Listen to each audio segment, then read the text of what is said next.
Hi guys, welcome back to the Bougie Mommy and the Bougie Babies channel. My name is Aisha. The Bougie Baby's name is Beauty. She is in the living room, just got out of daycare, trying to let her debrief. So I'm gonna give her a minute, give me a minute. But in today's video, I'm gonna try to keep it as short as possible. But today is kind of a touchy, more so personal topic. It is going to be about postpartum care, and my postpartum experience overall.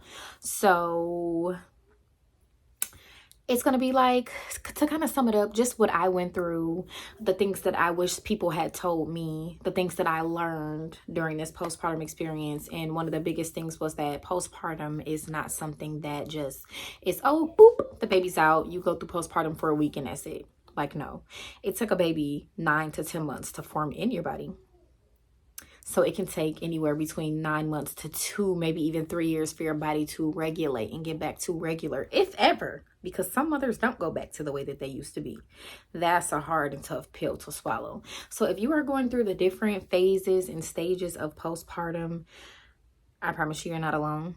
You're not weird. You're not crazy. So stay tuned and let's see if us as women have more in common than what we think.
Some of the things that I went through with postpartum, just to name a few, is the changes in my body.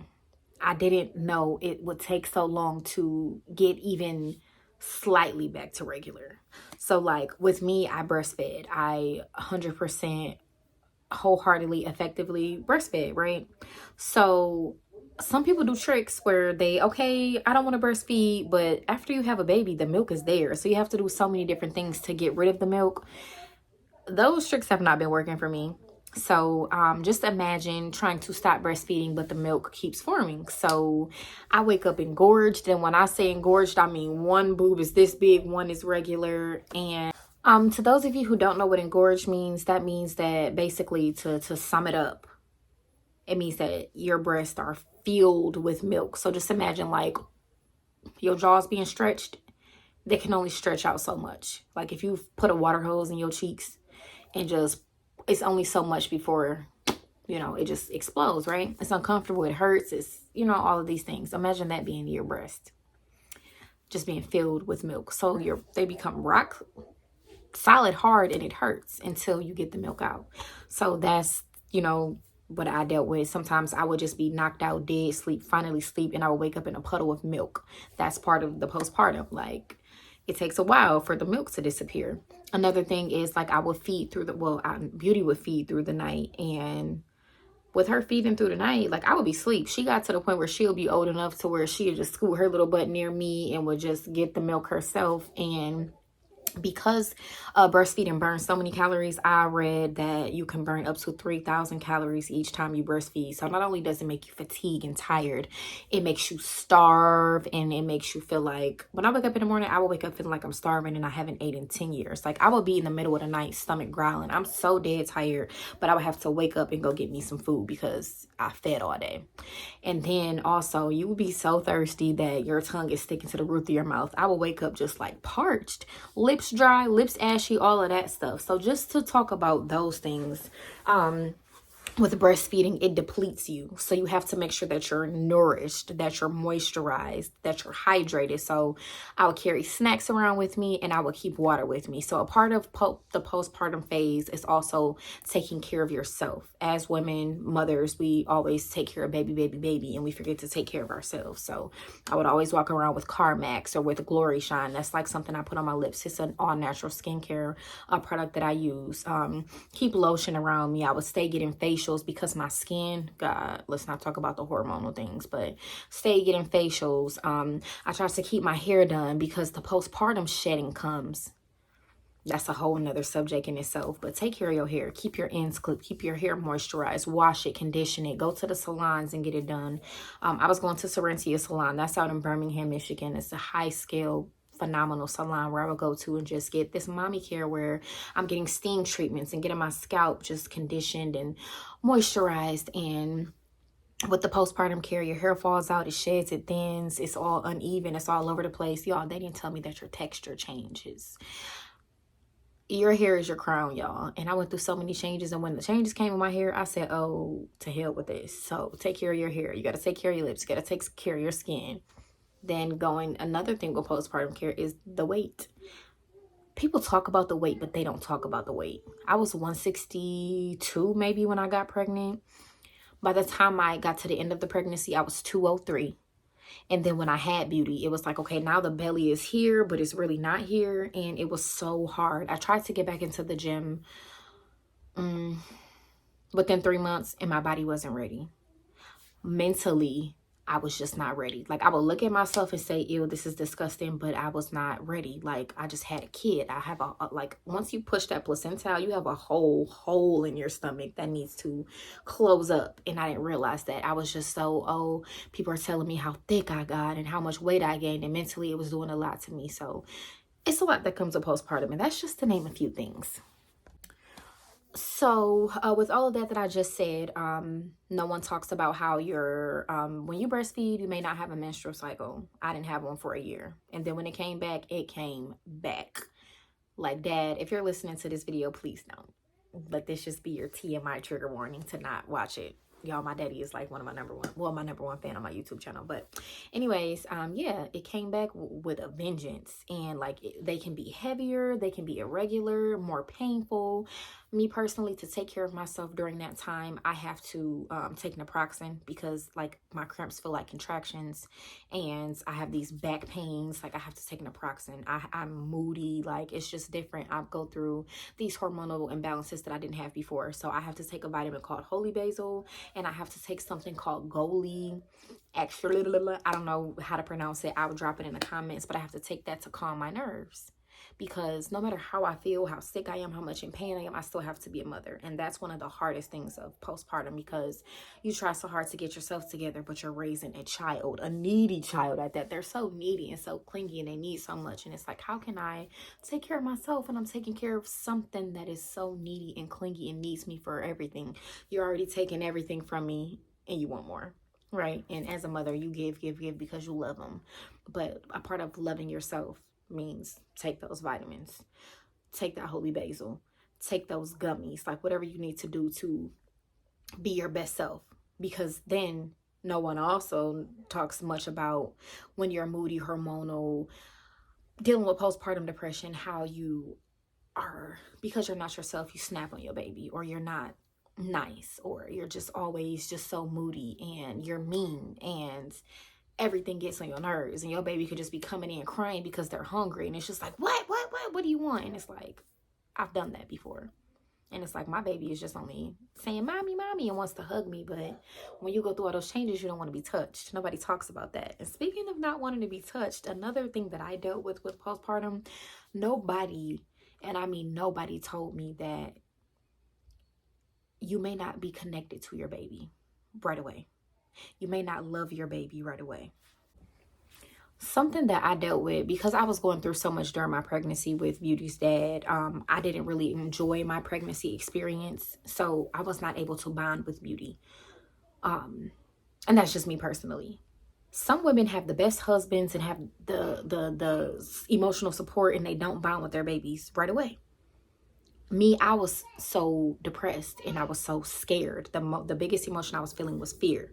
I'm scared to be a mother. I'm scared to be a single mother. I'm about to move into this new house by myself when I've been with her dad all these years and we've lived together, and now I'm moving in here by myself. And not only am I moving in here by myself, I'm moving in here with a stranger. So like, I didn't bond with Beauty. Beauty didn't even have a name until I was like 7 or 8 months pregnant, because I didn't know what to name her. I had no connection with her right away. I personally will think I didn't have a connection with her until I saw her. And I was so high, to be honest. I had to give, I forgot, they gave me fentanyl or something. We gonna talk about the delivery experience again, because it was crazy now that I'm in my right mind. But I was so high and just so scared and stressed. When I held her, I don't even remember it. I was dealing with so many emotions. And even then, I didn't bond with her. I want to say we bonded maybe 2 days after, because I was so scared. Like, I would go to sleep and she was crying and I jumped up like, what is that? And it's like, oh, that's my baby. Like, this is my little human. This is something I have to take care of forever. So it was fearful. So instead of me feeling all the love and the bonding, what I felt was fear, and more fear. And I can't do this and I don't know what I'm doing. Like, I beat myself up a lot because I didn't know. So I just want you all to know that if you're pregnant, or if you have a baby and you don't know what you're doing, or you don't have a bond or a relationship with their baby yet, it's normal. So many women go through that and are afraid to talk about it, but I'm here to tell you it's normal. I went through it for all of a week, but I'm telling you, I love Beauty more than the air that I breathe, because they're strangers. Just because they came from you don't mean that you love them right away. Like, I know that sounds crazy. If you can't relate, you can't relate. Let's not bash each other for it, but it happens. But you grow from it and you grow together. And now I can't even imagine what life was like before Beauty. I think another thing that no one talks about after you become a mom is the friends that you lose. I feel like I had, when you're a teenager, when you're in your young 20s, when you're just a single woman, it's just you can pack up, do what you want to do. Me, I can go to work, I can get off work, go to the gym, I can go eat, I can go with friends, I can spend a night at their houses, I could do whatever I want to do. And then I had a boyfriend, so I was like, okay, I got this commitment, I have to care about how he feels, and okay, you know what, I can't stay out so late because now I have a boyfriend, and oh, I can't go do this because now I have a boyfriend. But it's like, if I want to break up with my boyfriend, it's whatever, you know. But when you have a child, everything you do is surrounded by this child, and like, they're your responsibility, right? So because I now had a responsibility and I was a single mother at that, it was so much that I could not do. Like, just imagine doing everything and then now you do nothing. And then while doing nothing, you see your friends who don't have kids or who have support systems go out and do everything. So I was forced to sit back during 2020 and watch my friends move on while I was pregnant and I was in a house, and I missed my best friend's birthday and I missed the trips. And, you know, during 2020, everybody was shopping and everybody was going on trips and, you know, spending time together. And I spent that whole year pregnant, so I couldn't do much. And then the next year, everybody was outside. Oh, it's our hot girl summers. And now I have a newborn and I didn't have many visitors and COVID was still going on and everybody moved on with their lives. And at first it was like, okay, you know, whatever. But no one talks about how you lose friends, because they say you don't know if someone is your real friend until you really until you have a baby. And I watched people who called themselves my friends not visit, not call, not check on just me, but not checking on the baby, not buy her anything. Her birthday came and I had people who didn't even come to her birthday party, didn't get her anything for her birthday. Like, not saying that it's your responsibility, but me, if you're my friend, you're my sister. And when you have a child, that's such a big thing. Like, I'm so supportive. If you get married, if you get a new house, like, I'm coming with gifts, I'm coming with support. I had people who, like, me being a single mom, like, your friends can come over and they can do so much. They can come and clean while you just rest. They can come over and cook for you or bring you food while you just rest. They can come, oh, let me bring the baby diapers. Let me come give the baby a bath. Let me come do the baby's hair for you. Let me come, you know, it's so many things you can do. But some of those friends just, you see the selfishness sink in with them, and they move on with their lives and they leave you behind. Or they say, oh, you don't call me, you don't text me. And it's like, ma'am, I'm a mother and a single mother at that, and I'm trying to get my life together. I got so much going on. I'm dealing with postpartum depression, hair loss, weight gain, insecurities, no confidence. I'm dealing with all of these things. And you talk about, I'm not calling you. How about you just call me, you know? So that was probably one of the hardest things that I went through, was losing friends that I had grew up with, known since I was in the 5th grade, y'all. So it's like known since I was in kindergarten, like stuff like that. So be prepared to lose friends. Another thing in the postpartum stage is it takes a village to raise a child. Like, even if you're married, this is from a single mother's perspective, but even when you are married, it is possible to be married to a man who is your husband but is not a good father. So sometimes you can just be alone and it just be yourself, or it could just be you and your husband, and sometimes y'all need a break. And if y'all don't have family or friends, like, that village is needed. And when you don't have a village, mom guilt sometimes kicks in, like, oh, why did I bring a child in this world and I don't have help? Or why did I bring a child, I'm not at the job I want to be at, or I'm not in the best marriage, or I'm staying for the kids. Like, it's a lot of mom guilt that comes in, and nobody told me about that. Being a mother, a lot of things, you just learn as you go. And mom guilt set in for me where Beauty was breastfed, so she didn't start going to her dad's house until she was 1, like, to spend a night, one. So she would go spend a night, and it was dreadful for me. It's like, yeah, I should be sleeping. I should be taking care of business. I should be hanging with friends. And instead, I would be in a house and I'll be crying, because it's like, it shouldn't be this way. She shouldn't have to have 2 households. Like, and he went off and had a new girlfriend immediately, right? So I'm like, oh my God, like, he already replaced me, replaced everything we had together. Now they're taking my baby, and I have no say so in what goes on over there, right? So it was that mom guilt, as in, oh, he's going to replace me, I'm not going to be Beauty's mom anymore. Like, it was just a lot of different, it's stupid, I'm an adult about it now, but the mom guilt sinks in, where I should be happy that I have a break because I so badly need it. But now that I have this break, I feel guilty for needing a break. Like, am I a bad mom because I need a break? Am I a bad mom because I'm tired and burnt out? Am I a bad mom because I'm drained? Am I a bad mom because I have to go to work? Like, some women have to go to work immediately. 6 weeks isn't enough. Nobody talks about that. How in America we get 6 weeks of being at home, where other countries, they get 3 months. Or other countries, it's their custom for the parents to help raise the baby for a year. Whereas here, sometimes in America, your mama is like, oh, you had that baby, you take care of it. Like, it's so much with the mom guilt.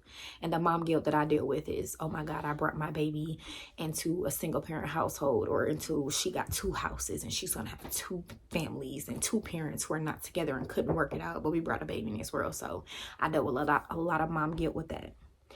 But be gentle with yourself, because it is okay. And these babies, I promise you, they won't even remember. What my parents went through, majority of it, I don't remember. And they're so cool now. And look how I turned out. Yeah, I made my own mistakes and I messed up a lot, but I'm learning from it. And the same is going to go for your child. Whatever you did to mess up, as long as you fix it, you can make it look good. And they won't even know what you went through. You know that saying that says you don't look like what you went through? So we are in my bathroom, guys. And as I was shooting this video, one of these little branches fell down. And as it fell down, I saw these. These were hidden. I didn't want anybody really to see them but me. I did this a year ago.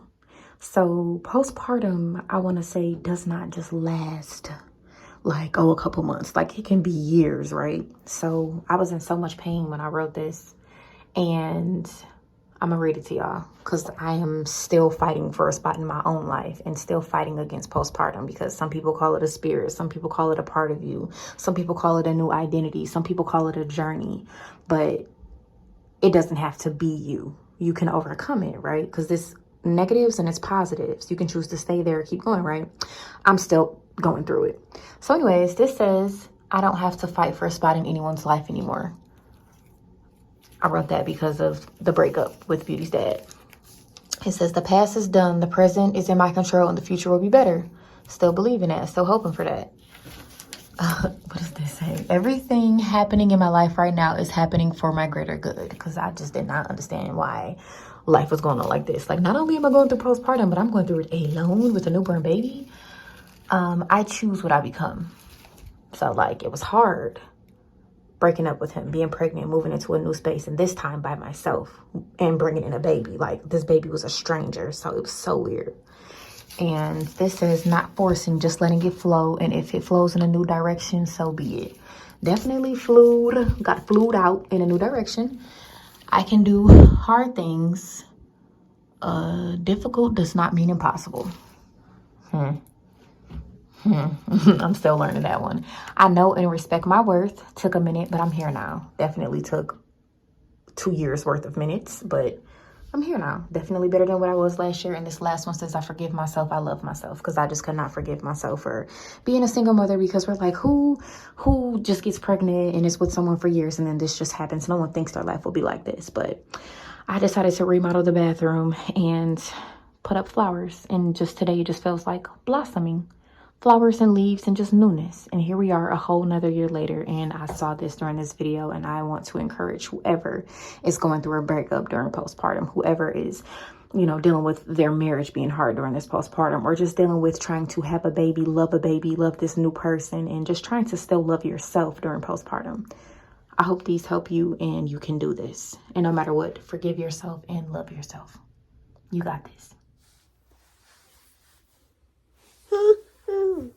We're talking about you, beauty. So anyways,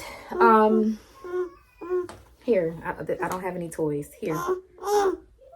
No. Okay. You see? Sorry, y'all. I haven't seen Beauty in 2 days. She's been with her dad. This is the longest she's ever been away from me, so very clingy, to say the least. And we went backwards. We definitely went backwards. Like, she only feeds at night. It's like in the evening right now, and we have to feed because it's bonding. But anyways, so what I was saying was a big thing that a lot of people, they do talk about. I'm not going to say they don't, but for me personally, the changes that your body went through. So I had Beauty when I was 26, right? I have been this same Aisha my 26 years of living. I didn't go through many changes. Like, yeah, I graduated college, and yeah, you know, I got new apartments and a new car and new jobs and new clothes. I got all of these things that were materialistic. But to have a change in my body and in my mind, and like to go, like, having a baby was like a midlife crisis. I mean, the after effects. My entire body was different. My mind was different. The postpartum depression is crazy. Sometimes it makes you want to die. And I went through that, and I had to go through it alone. And I was ashamed to say that I was depressed. So I did go and find a therapist. Can you stop it?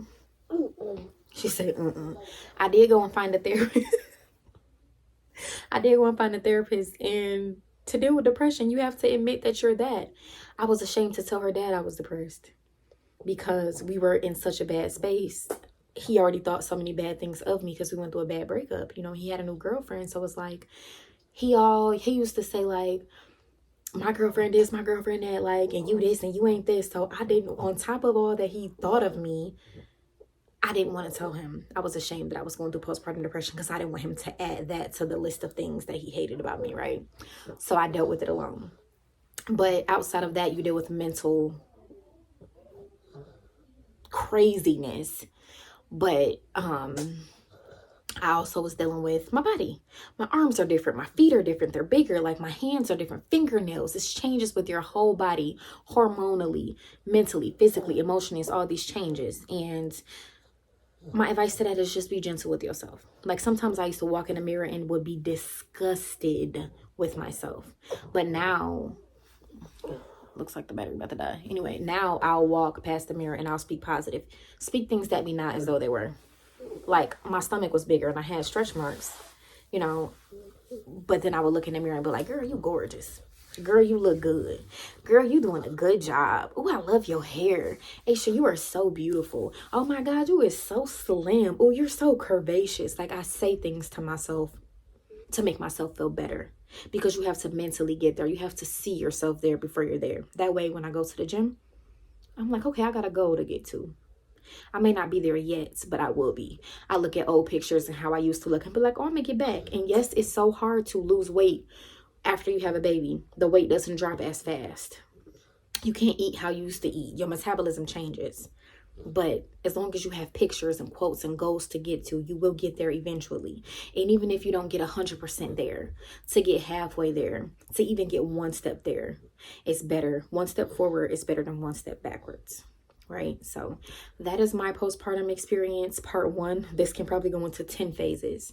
But I hope that this helps someone, and just take it easy on yourself, one step at a time. So the last thing I want to say to all mothers, all soon-to-be mothers, no matter what stage you are in your life, whether you're a happily married mother of 10, you have one baby, you're thinking about having a baby, you got a baby on the way, your babies are in college, your babies are grown, whatever the case, you have adopted mothers, whether you're, it doesn't matter what stages you are. I just want to encourage you to be gentle with yourself, to love on yourself, to forgive yourself, and to understand that, like, motherhood is not peaches and cream. The postpartum portion and stages and phases of your life is not peaches and cream. I don't care what the TV says, it's not peaches and cream. It's going to be hard days, sometimes more hard than easy. And I'm not saying it to scare you, I'm saying it to prepare you. But just like you've gotten through everything else in your life, you too can get through this one. And I'll leave you with something my best friend told me when the doctors told me, oh yeah, we're going to induce you, you're going to have your baby in 3 days. I freaked out, right? But she did this. She was like, you was made for this. And she kissed her arm. And I would never forget that, because I was made for this. I have a womb for a reason. They call me woman with a womb for a reason. So you're a warrior. Ew. Go see Woman is King. Encourage yourself to know that you can. Sorry, y'all. She got snot on her nose. Ew. Ew, beauty. Ew, ew, ew. You can do all things. Encourage yourself. Strengthen yourself in faith, And all is well.